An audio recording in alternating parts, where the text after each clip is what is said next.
26/11 हल्ल्यादरम्यान गुजरातनं गुप्तचर माहिती दिली नाही. काँग्रेसचे माजी मंत्री अनीस अहमद यांचा आरोप.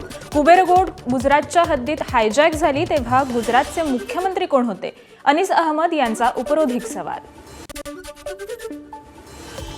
आपण चौकशी करू आणि कोण कोण जबाबदार आहे ते शोधून काढू. 26/11 हल्ल्यावरील भंडारींच्या वक्तव्यावर अजित पवारांची प्रतिक्रिया. भंडारी आमदारकी न मिळाल्यानं वैफल्यग्रस्त झाल्याचीही टीका. माधव भांडारी यांची मानसिक स्थिती ढासळली आहे. त्यांना उपचाराची गरज आहे. राष्ट्रवादी अजित पवार पक्षाचे आमदार अमोल मिटकरींची टोला.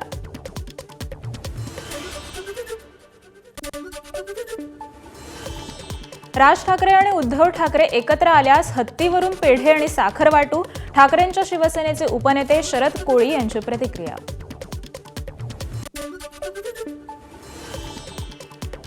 प्रतिपालिका सभागृह या कार्यक्रमासाठी मनसेचे आदित्य ठाकरेंना निमंत्रण. त्याचप्रमाणे भाजपचे मुंबई शहराध्यक्ष आशिष शेलार, मंत्री उदय सामंत यांना देखील निमंत्रणाचं पत्र. 26 एप्रिलला मनसेकडून प्रतिपालिका सभागृह भरवण्यात येणार. युतीच्या गोष्टी दोन्ही भावांमधल्या दोघं एकत्र येत असतील तर आनंदच. महाराष्ट्राच्या हितासाठी दोघांनी यावं ही तमाम मराठी माणसांची इच्छा. शिवसेना आमदार सचिन अहिर यांचं वक्तव्य. राज ठाकरेंचं नेतृत्व कोणासमोरही न झुकणारं. मंत्री उदय सामंतांची प्रतिक्रिया. तर उद्धव ठाकरेंच्या अटी म्हणजे शाळेतली आपापसातील भांडणं झाल्यासारखं. सामंतांची टीका. ठाकरे बंधूंनी एकत्र येऊन विरोधी पक्षाची पोकळी भरून काढावी. ओबीसी नेते लक्ष्मण हाकेंची प्रतिक्रिया. पालिकेच्या निवडणुकीआधी ठाकरेंची शिवसेना ॲक्शन मोडवर. मुंबईतील पाणी, रस्त्यांची कामं, कचरा या विरोधात ठाकरेंची शिवसेना मोर्चा काढणार. शिवसेना भवनातील बैठकीत निर्णय. वरळी मतदारसंघातील कोळीवाड्यांमधील जेट्ट्यांची दुरावस्था. त्यामुळे जेट्ट्यांच्या पुनर्बांधणीसाठी तातडीनं निधी देण्यात यावा या मागणीसाठी आदित्य ठाकरेंचं अजितदादांना पत्र. विकासाच्या मुद्द्यावर दोन्ही नेते 3दा काय 10दा भेटले तरी त्यात गैर काय? शरद पवार आणि अजित पवार भेटीवर अमोल मिटकरींची प्रतिक्रिया. अजित पवार आणि शरद पवार एकत्र आल्यास उत्तमच असल्याचंही मिटकरींची प्रतिक्रिया. ठाकरे बंधूंना एकत्र येण्यासाठी आमच्या शुभेच्छा. आणि जर शरद पवारांनी राऊतांना सांगितलं असेल की दोन्ही पवार एकच आहेत तर आम्हाला आनंदच. हसन मुश्रीफ यांचं वक्तव्य. बीडमध्ये मराठा आंदोलक मनोज जरांगे पाटील यांच्याकडून बाबासाहेब आगेंच्या कुटुंबियांचं सांत्वन. आगेंच्या आरोपीला फाशी देण्याची मागणी केली. माणिकराव कोकाटे कृषी मंत्री असेपर्यंत शेतकऱ्यांना अच्छे दिन येणार नाहीत. राजू शेट्टींची माणिकराव कोकाटेंवर टीका. तर शेती आणि शेतकऱ्यांना अच्छे दिन आणल्याशिवाय राहणार नाही. कोकाटेंचं राजू शेट्टींच्या टीकेला उत्तर. नाशिक बाह्यवळण प्रकल्पाचा प्रस्ताव तातडीनं मंत्रिमंडळासमोर सादर करा. मुख्यमंत्री देवेंद्र फडणवीसांचे आदेश. नाशिक ई बस एकात्मिक सुविधेचा प्रस्ताव देखील तयार करण्याचे मुख्यमंत्र्यांचे निर्देश. पुण्यातील तनिषा भिसे मृत्यू प्रकरण. आतापर्यंत कोणतंही आश्वासन नाही. महाराष्ट्र मेडिकल काउन्सिल समोर सुनावणीनंतर भिसे कुटुंबियांची प्रतिक्रिया. डॉक्टर सुश्रुत घैसास यांच्या अटकेचीही मागणी. मुंबईवरील हल्ल्याचा मास्टर माइंड तहव्वूर राणाला कुटुंबियांशी बोलण्याची इच्छा. एनआयए कोर्टात राणाने कुटुंबियांशी बोलण्यासाठी परवानगी मागितली. कामाचं बोला असं म्हणणाऱ्या एकनाथ शिंदेंना मनसेच्या राजू पाटलांनी पाठवली कामाची यादी. एक्सपोस्ट करत डोंबिवलीतील रखडलेल्या कामांची यादीच राजू पाटलांनी पाठवली आहे. साक्षी कांबळे आत्महत्या प्रकरणी उपमुख्यमंत्री एकनाथ शिंदेंचा पीडित कुटुंबियांना फोन. शिंदेंनी कांबळे कुटुंबियांचं सांत्वन केलं. प्रकरणातील सर्व आरोपींची कसून चौकशी करण्याचे बीड पोलिसांना आदेशही दिले. ठाकरेंच्या शिवसेनेतील 6 नगरसेवकांना पैशांचं आमिष देऊन शिंदेंच्या सेनेत प्रवेश दिला जातोय. ठाकरेंच्या शिवसेनेचे उपनेते विठ्ठल मोरे यांचा आरोप. पालकमंत्री जयकुमार गोरेंनी सोलापूरचे महसूल अधिकारी आणि पोलीस प्रशासनाला धारेवर धरलं. महसूल आणि पोलीस अधिकाऱ्यांनी ठरवलं तर कोणताही वाळू उपसा होऊ शकत नाही अशा शब्दात सुनावलं आहे. उपमुख्यमंत्री एकनाथ शिंदेंची 24 एप्रिलला कुडाळच्या सिंधुदुर्गमध्ये जाहीर सभा. नवीन बस डेपो मैदानावर मतदारांचे आभार मानण्यासाठी शिंदे सभा घेणार. आदित्य ठाकरेंकडून वरळीतील रस्त्यांच्या कामांची पाहणी. यावेळी काँक्रीट रस्ता घोटाळा, निकृष्ट दर्जाचे रस्ते करणाऱ्यांवर कारवाई कधी होणार? आदित्य ठाकरेंचा सवाल.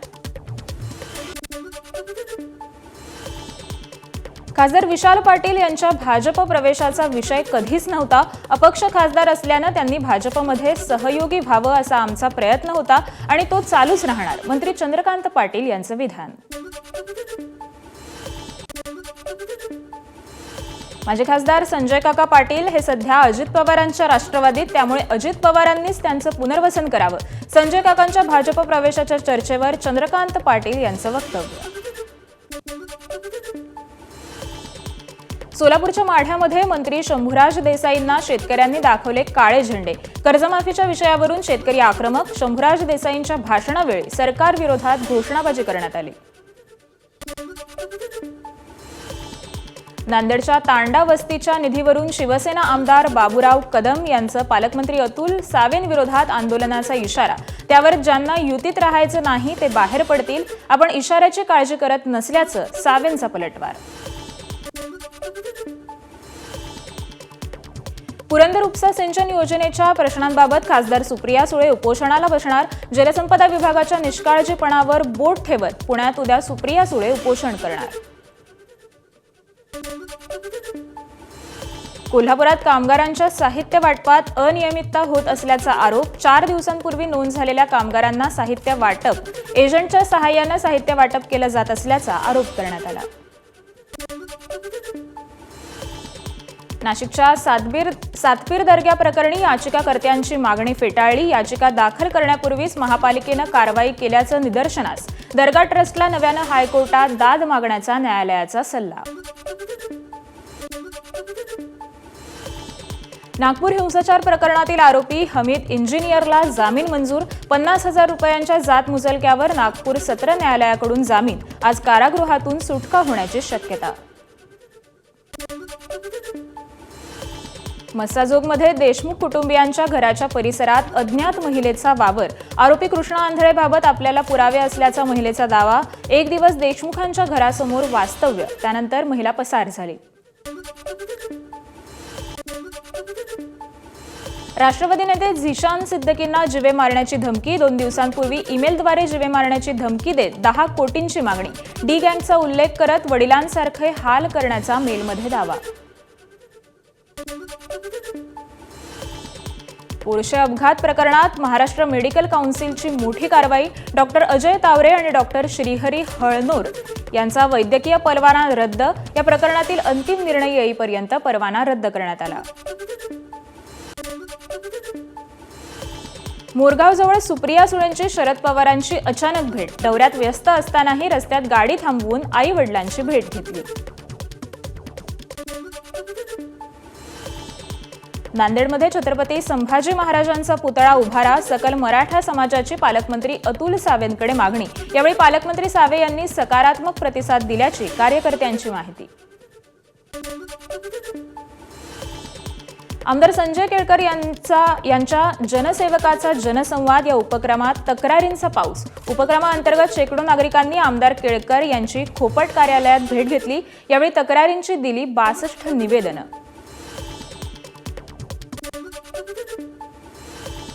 राज्य सरकार आता लॉटरीतून उत्पन्न वाढवणार. त्यासाठी केरळ राज्याच्या लॉटरीचा अभ्यास करण्यासाठी सुधीर मुनगंटीवार यांच्या अध्यक्षतेखाली 10 जणांची समिती. या समितीत ठाकरेंच्या शिवसेनेसह शरद पवारांच्या राष्ट्रवादीचेही सदस्य. मुख्यमंत्री देवेंद्र फडणवीस यांच्याकडून वॉर रूम बैठकीत प्रकल्पांचा जम्बो आढावा.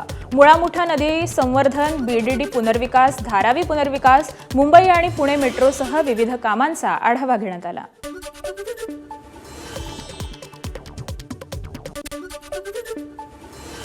महाराष्ट्र शासनाच्या पहिल्या आंतरराष्ट्रीय दर्जाच्या मराठी चित्रपट महोत्सवाचं मुंबईत आयोजन. मुख्यमंत्री फडणवीस, उपमुख्यमंत्री शिंदे आणि अजित पवारांसह अनेकांची उपस्थिती. 24 तारखेपर्यंत सोहळा संपन्न होणार. आषाढी यात्रेच्या पार्श्वभूमीवर पालकमंत्री जयकुमार गोरेंकडून पालखी तळासह विविध ठिकाणांची पाहणी, चंद्रभागा नदीपात्र, मंडप व्यवस्था यासंबंधी माहिती घेत गोरेंकडून वारकऱ्यांना आवश्यक सोयीसुविधा उपलब्ध करून देण्याच्या सूचना देण्यात आल्या. आषाढी यात्रेदरम्यान प्रयागराजच्या धर्तीवर चंद्रभागेवर तात्पुरते पूल उभारले जाणार. बाधितांना विश्वासात घेतल्याशिवाय कोणतेही काम केलं जाणार नाही. पालकमंत्री जयकुमार गोरेंच्या उपस्थितीत झालेल्या प्रशासनाच्या बैठकीत निर्णय घेण्यात आला. मुंबई अहमदाबाद बुलेट ट्रेन प्रकल्पातील 14 नद्यांवरील पूल पूर्ण. गुजरातमधील 8 पैकी 6 स्थानकांसाठी संचलनात्मक काम पूर्ण. महाराष्ट्रातील बीकेसी आणि शिळफाटा दरम्यान 21 किलोमीटरच्या बोगद्याचं काम सध्या प्रगतीपथावर. राज्यपालांकडून ज्येष्ठ पत्रकार राहुल पांडे यांना राज्य मुख्य माहिती आयुक्त पदाची शपथ, तर रवींद्र ठाकरे, प्रकाश इंदलकर, गजानन निमदेव यांना देखील राज्य माहिती आयुक्त पदाची शपथ देण्यात आली. सामान्य प्रशासन विभागाकडून नागरिक सेवा दिनानिमित्त पारितोषिक वितरण समारंभ. मुख्यमंत्री देवेंद्र फडणवीस आणि मंत्री मंगलप्रभात लोढा यांची कार्यक्रमाला उपस्थिती.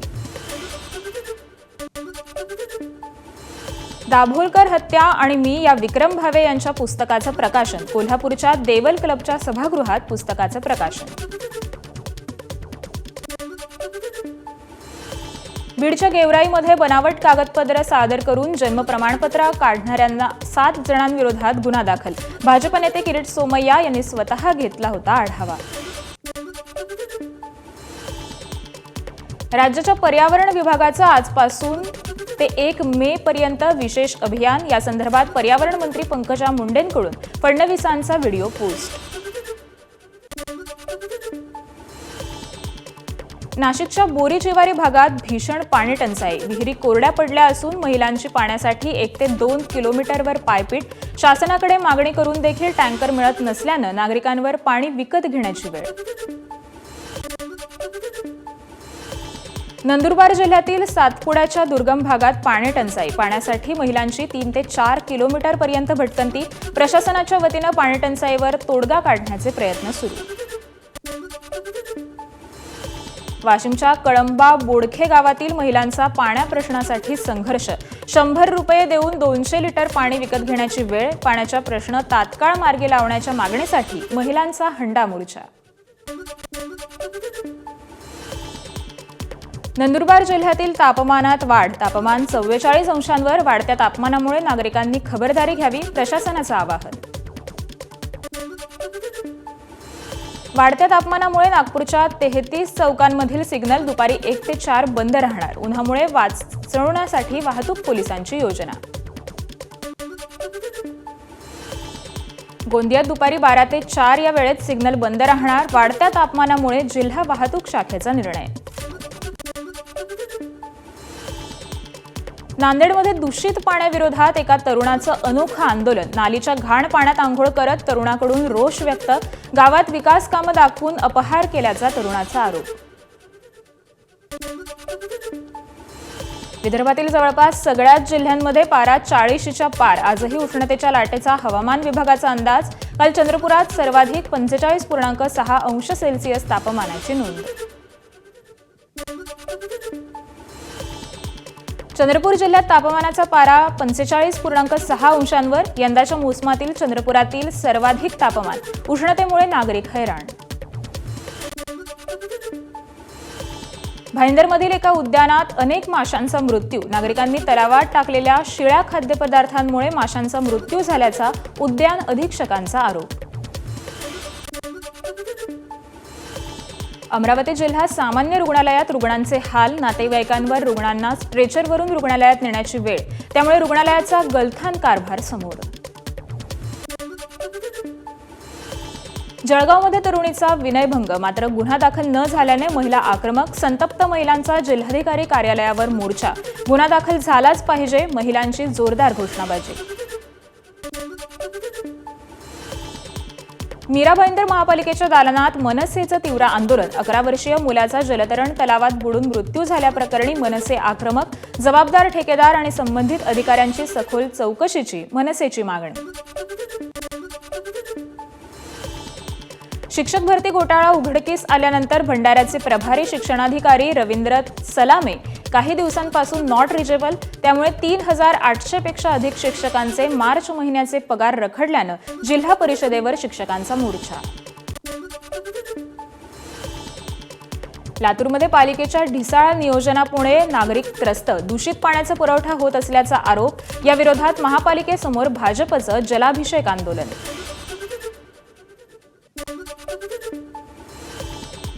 अंबरनाथमध्ये पनवेलकर बिल्डरच्या घरासमोर अज्ञातांकडून गोळीबार. दुचाकीवरून आलेल्या 2 हल्लेखोरांनी पनवेलकरांच्या घराच्या दिशेने 2 राऊंड फायर केले. पोलिसांकडून तपास सुरू. भंडाऱ्याच्या लाखनेतील एका बारमध्ये राडा. राग अनावर झाल्यानं 6 ते 7 जणांकडून एकाला डोक्यावर काचेचा ग्लास फोडत बेदम मारहाण. हा संपूर्ण प्रकार सीसीटीव्हीत कैद. या प्रकरणी 2 जण पोलिसांच्या ताब्यात. गोंदियाच्या सालेकसा तालुक्यातील लाहोरा इथं लग्नवरातीत अपघात. नवरदेवाचा रथ अनियंत्रित झाल्यानं एका महिला वऱ्हाडीचा मृत्यू तर एक महिला गंभीर जखमी. भिवंडीत हत्या करून पोबारा करणाऱ्या आरोपीला यूपीतून अटक. काजूकुमार रंजेकर राम असं आरोपीचं नाव. नागपूर हैदराबाद राष्ट्रीय महामार्गावर शेडगाव चौरस्ता शिवारात टायर फुटल्यानं ट्रकचा अपघात. अपघातात 2 जणांचा मृत्यू, 1 जण गंभीर जखमी. रायगड जिल्ह्यातील खालापूर तालुक्यातील अख्तर गावात धोकादायक बायोडिझेल बनवणाऱ्या कंपनीवर अन्न आणि औषध प्रशासन विभागाचा छापा. पॉलिफिक नावाची कंपनी बेकायदेशीर बायोडिझेल बनवत असल्याची गुप्त माहिती मिळताच धाड टाकली. नागपूर शहरातील पाचपावली पोलीस ठाण्याच्या हद्दीत एकाची निर्घृणपणे हत्या. शेरा सूर्यप्रकाश मलिक असं हत्या झालेल्या तरुणाचं नाव, तर गीतेश उर्फ रजेत उके आणि भोजराज मोरेश्वर कुंभारे असं आरोपींचं नाव. पोलिसांकडून आरोपींचा शोध सुरू. बीडच्या आष्टी तालुक्यात 8 ते 10 चोरट्यांनी व्यापाऱ्यांचं घर फोडलं. 2,32,000ची रक्कम चोरांकडून लंपास. घटनेचा व्हिडिओ व्हायरल. पोलिसांकडून आरोपींचा शोध सुरू. शासकीय तंत्रनिकेतन महाविद्यालयाच्या वसतिगृहात विद्यार्थ्यांचा मृत्यू. जालन्यातील अंबड येथील घटना. वसतिगृहाच्या हलगर्जीपणामुळे प्रकार घडल्याचा वडिलांचा आरोप. गुन्हा दाखल करण्याचीही मागणी. हिंगोलीच्या सिद्धेश्वरमधील प्राथमिक आरोग्य केंद्राच्या लोकार्पणाला तब्बल 15 वर्षांनी मुहूर्त. आमदार संतोष बांगर यांच्या हस्ते लोकार्पण. काम पूर्ण होऊन देखील आरोग्य केंद्राची इमारत पडून होती धूळखात. बारामती एमआयडीसीमध्ये भंगाराच्या गोदामाला भीषण आग. आगीचं कारण मात्र अद्याप अस्पष्ट. या आगीमध्ये नुकसान झाल्याचाही अंदाज. एबीपी माझा, उघडा डोळे बघा नीट.